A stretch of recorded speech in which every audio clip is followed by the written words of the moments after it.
This is the best way to cue the ball straight, because this means you don't need to think about your technique or worry about how you're delivering the cue or even the way you're striking the cue ball.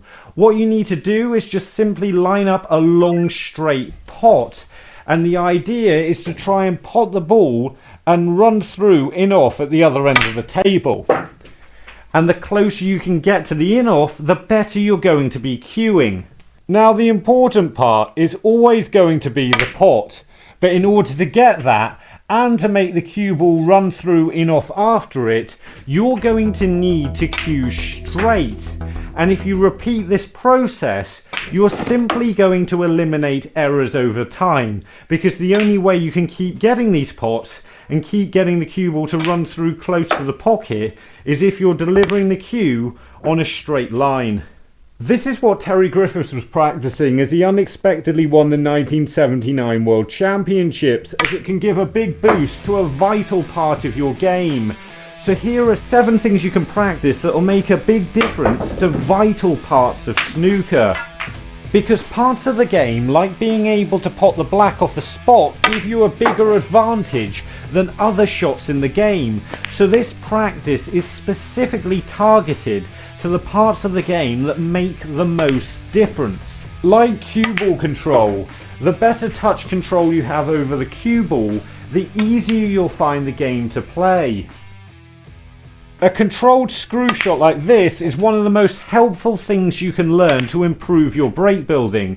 So what you do is you set up a line of around 10 or so reds like this, and you play all the balls into that pocket without the cue ball hitting a cushion. So the only way you can keep getting from ball to ball is by playing a really nice controlled screw shot. Now that's gone too far, so it's not ideal, but it's not really a problem. So what you do then is you just simply pot it and don't put the balls back, just move the cue ball along, set it up in the right position to play the shots again. And the idea is to see how fewer times you need to move the cue ball with your hand in order to complete this clearance. Now I've gone a little bit wrong there, so I'm going to have to move it again because there's no way I can get to that one. So that's twice I've moved it now. But you just see the fewest number of times you can maneuver the cue ball, but keep potting the reds.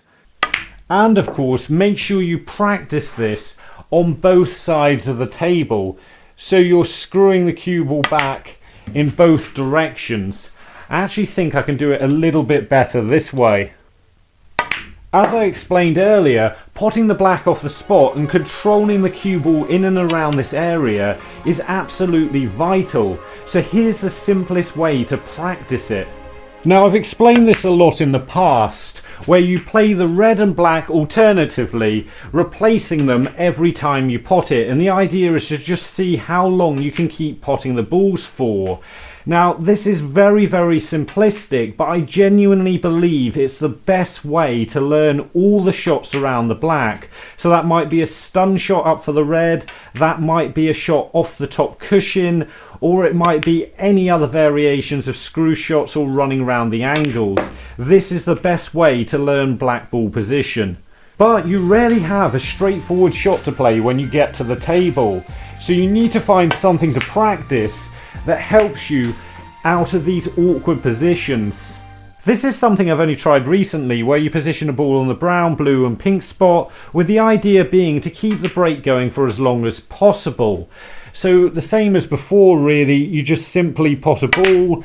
We're going to screw back for this ball on the blue spot and replace the ball. But the only real rule being you're not allowed to play the same shot twice. So if I pot this ball here, I won't be able to play the blue spot ball again, so I'll have to play the brown spot next, and after I pot that one I won't be able to play that shot again. So you have to keep alternating shots, and this is really good because it gets you in a lot of awkward positions where the shots aren't too difficult. You'd expect to get them in a match, but they're definitely missable, and it's this type of shot that's really helpful to practice. Clearing the colours can make a big difference in a game, so practicing this can give you a huge advantage. It's not just about knowing where you need to be every time you play a shot, but also knowing what to do when any of these shots go wrong, and knowing how next to get from that ball to the following one. Obviously the idea is to try and clear the colours, but what I like to do to try and make this routine a little bit more advanced is once you've got to the black, you set the balls back up again, and then you try to clear the colours in a backwards direction, so from black all the way back down towards the yellow. And once you get there, you can simply set the balls up again and just continually do this. And obviously the better you are at this, the more close frames you're going to be winning. Safety is a vital yet very overlooked part of the game, but here's a simple way you can practice it. You start with the black on its spot and the white on the D, and the idea is every single shot you must have the black and the white on the opposite side of the bulk line. So the black this time is on that side of the bulk line, the white's on this side of the bulk line. So you can pot the black, and when you do, you re-spot it. So because that's going back on its spot, if you potted it, you need the white to be on that side of the bulk line. And from here I can try and play the up and down shot like you'd play at the end of the game and leave the black in bulk.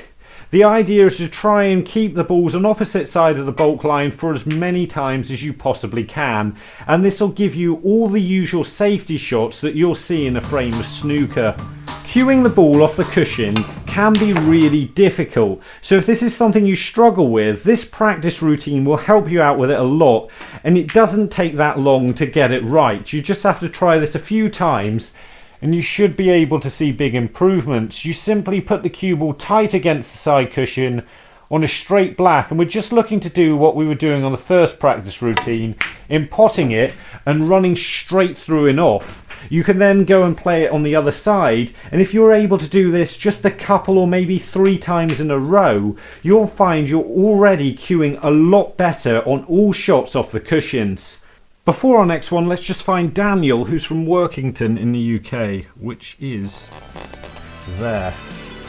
Getting out of snookers is something I don't think most people even know how to practice, but this is a good way of doing it. Simply set all the colours up on their spots and one red on the top cushion. You then place the white in the D and you try and hit that red cushion first. In fact, all of these shots have to be played cushion first. So we're just going to try and roll up to the red, see if we can get contact with it. Yep, there we go. And once we've done that, we remove the red from the table, because all you got to do to pop the balls in this game is hit the ball. So then I'm going to play the black next, like you would in a normal frame of snooker. So we're just looking to hit that. It's coming off the side cushion, we've hit it. And then you do the same thing, trying to clear the colours. You re-spot the black and then play all the colours one by one until they're all gone. And this will give you a load of different snooker escapes to play. I mean, obviously, even if you can see the object ball, that doesn't matter. You're just still playing every shot cushion first. Just playing these practice routines will improve the most critical parts of your game. But if you want help improving your technique as well, then have a look at these 2 videos. And remember, don't just watch, play, and make the commitment to becoming a better player by subscribing to the channel and visit the website. See you later.